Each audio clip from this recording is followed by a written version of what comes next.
ನಾನ್ ರೇಖಾ ಅಂತ. ನನಗೆ ಪಿತ್ತಕೋಶದಲ್ಲಿ ಕಲ್ಲಾಗಿದ್ದು. ಎಲ್ಲಿ ಉಸಿರು ಹಂಗೆ ಮೇಲ್ಪರ್ ಉಸಿರಾಟಕ್ಕೆ ಕಷ್ಟ ಆಗೋದು. ಅವಾಗ ಒಂದ್ ರಾತ್ರಿ ಅಂತೂ ಉಸಿರಾಡಕ್ಕೆ ಆಗ್ತಾ ಇರ್ಲಿಲ್ಲ, ಅಷ್ಟು ಕಷ್ಟಪಟ್ಟಿದೀನಿ.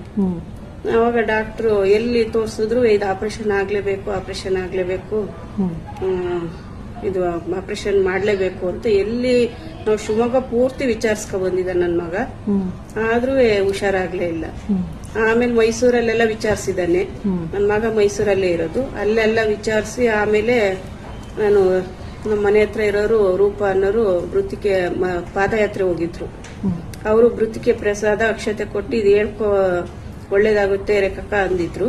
ಅವ್ರು ಹೇಳ್ದಂಗೆ ನಾನು ಒಂದ್ ಅಕ್ಷತೆ ಮೃತಿಕೆ ಪ್ರಸಾದ ಡೈಲಿ ತಗೊಂಡು ಹೇಳ್ಕೊಂಡೆ, ನೋಡಪ್ಪ ನೀನು ಆಪರೇಷನ್ ಇಲ್ದಂಗ ಹಂಗೆ ಹುಷಾರಾಗ್ಬೇಕು, ನನಗೆ ಹಂಗ ಹುಷಾರಾದ್ರೆ ನಾನು ಬಂದು ನಾನು ಹೆಜ್ಜೆ ನಮಸ್ಕಾರ ಹಾಕ್ತೀನಿ, ನಿನ್ ಸನ್ನಿಧಿಗೆ ಬರ್ತೀನಿ ಅಂತ ಹೇಳ್ಕೊಂಡೆ. ಹೇಳ್ಕೊಂಡ್ಮೇಲೆ ಅದೇನಾತೋ ಏನೋ ಪವಾಡ ಗೊತ್ತಿಲ್ಲ, ಪಿತ್ತಕೋಶದಾಗ ಇರಕ್ಕಲ್ಲೂ ಜಾರಿತ್ತು. ಆಮೇಲೆ ಇಲ್ಲ ಡಾಕ್ಟರ್ ಇಲ್ಲ ಹಂಗೆ ಕ್ಲಿಯರ್ ಆಗುತ್ತೆ ಇದ್ರಲ್ಲೇ, ಏನ್ ಆಪರೇಷನ್ ಮಾಡ್ಲೇಬೇಕು ಅಂತ ಏನಿಲ್ಲ ಅಂದ್ರೆ. ನನಗೆ ಇದ್ರಿಂದ ತುಂಬಾ ಖುಷಿ ಆಯ್ತು ರಾಯಪ್ಪ ಪವಾಡ. ನಾನು ತುಂಬಾ ನಂಬ್ತೀನಿ.